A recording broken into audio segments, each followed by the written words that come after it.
Hello everyone, and welcome back to New Community Farms YouTube channel.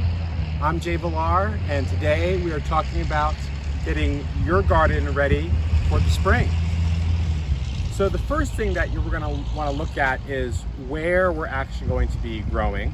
And if we kind of like do a little follow along, you can kind of see that here at New Community Farm, there's many different areas that we're growing. I'm going to be specifically focusing on areas within the learning garden and giving you examples of what to do to get your garden ready as we get the learning gardens ready for the spring. So the first thing that we're going to be talking about is clearing out weeds, debris, and volunteer plants. So the first thing you want to do is you want to clear out any weeds, debris, and volunteers. So what that means is that I'm looking at all of the space that we have available to grow this year, and we have quite a bit of space. And over the past year, we grew lots of different varieties in these beds, and just like nature likes to do is to reseed itself and establish it for their own growth. But as gardeners, we're trying to figure out what we want to grow in these beds. So we have some red leaf lettuce, we have some green lettuce, we have some chamomile here, we just have some sort of like runner weeds, and all of these things, as great as they were and could be, we want to make sure that we get them out. So there's a couple of ways in which you can do it. You can grab yourself a little fork and then just start pulling out some of these weeds and then toss it to the side, or if you want to be ambitious and just hand weed it, you can simply just take out the weeds itself. Now, what I like to do when I weed is try to leave as much of the soil back into my growing space as possible, and then just toss the weeds out, either ready for the sun to bake and turn back into mulch for the future, or to bag them up depending on what you're going to be doing. If you're going to be composting your weeds, you want to make sure that your compost system gets really hot, because these weeds will come back as seeds, and you're kind of just redoing the work again. If you're making your own home compost, you want to make sure that you cook out as much of those seeds as possible. So eventually what's going to happen is we're going to clear out all these weeds and then get ready for our planting. So that's step one: clear out weeds and your volunteers of your veggies. Your second tip for getting your garden ready is to get your tools ready for the year. Now, there are a couple of organic ways that you can use to clean your garden tools, and I'm going to be showing you those methods. And everything that I'm using to clean these garden tools can typically be found in any kitchen. So the first thing is I'm going to take my garden shears, my little knife, and just kind of inspect it to see kind of what it looks like, how are the handles, like what's the debris, and at what level of cleaning does this kind of need. So the squeeze spring seems to be pretty good. Obviously there's some dirt here that I'm going to be taking care of, but it looks pretty good. And I'm just going to get it ready for the season. And my little knife here, this sees a lot of action within the dirt, and as well as cutting varying levels of produce. So we're just going to clean that off as well. So the cleaning supplies that you'll need are simply vinegar, baking soda, and some oil. And this is just some olive oil in a bottle. Now you can use mechanics oil or 3-in-1 oil, or WD-40 if you need as well, but these are just sort of simple things that you can find in your kitchen to use if you wanted to go that route. So the first thing that I'll look at is just trying to clear off as much of the debris as possible. So I either use like a brush just to get a bunch of the debris off. And then I'll take my vinegar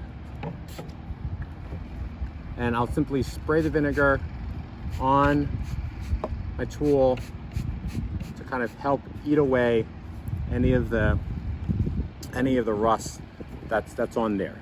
Now there are a couple of things that you can consider doing with vinegar, and depending on how strong the rust and how long the rust has been on your garden tool.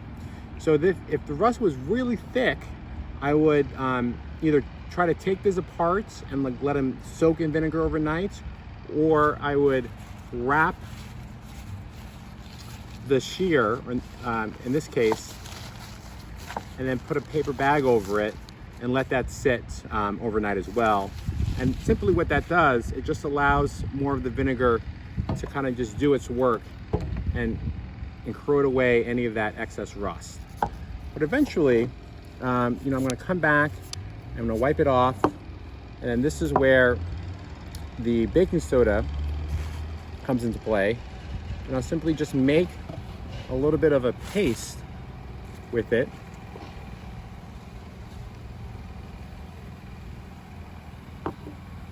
Oh, that's great. And then I'll add it to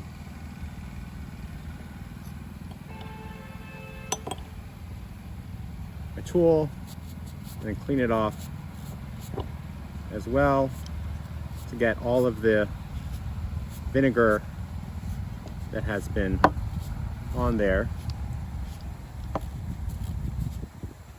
And then it should be ready for the season.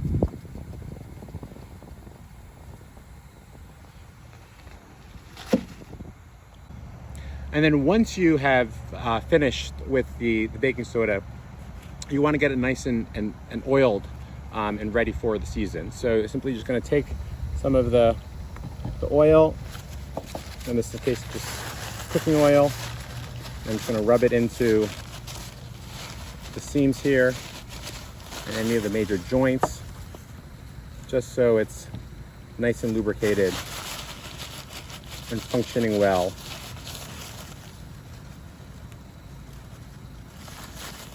And nice and smooth. So we've got our shears ready to go, and I'll simply follow the same process with the knife, with the vinegar. A little baking soda mix.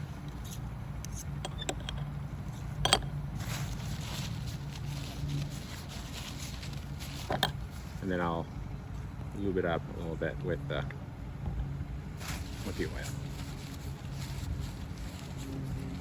And depending on how many tools you have, you just keep on going and get everything ready, nice and sharp and clean for the spring. So once all of your weeds and your volunteers from last year are removed, you're ready for the next step, which is to add any compost, topsoil, fertilizer that your soil may need in order for you to have a successful growing season. Now, how you get your soil sort of tested is you can go to UMass Amherst soil testing, and within 6 weeks, if you send in a sample, they'll be able to tell you how well your soil has been and how it's doing and what it may need in order for it to grow. A general rule of thumb is that if you were able to grow things in your bed previous year and things were relatively healthy, adding just a little bit of compost, whether you're buying it from the store or you're making your own compost, to the bed helps you just get those beneficial microbes activated and ready for whatever it is that you're going to be putting in there. Now, if you want to be more precise about it, you could actually take your bed, sort of like make it ahead of time, and then if you know that you're going to be planting your seedlings and they only need like 2 inches apart, and you can sort of make little holes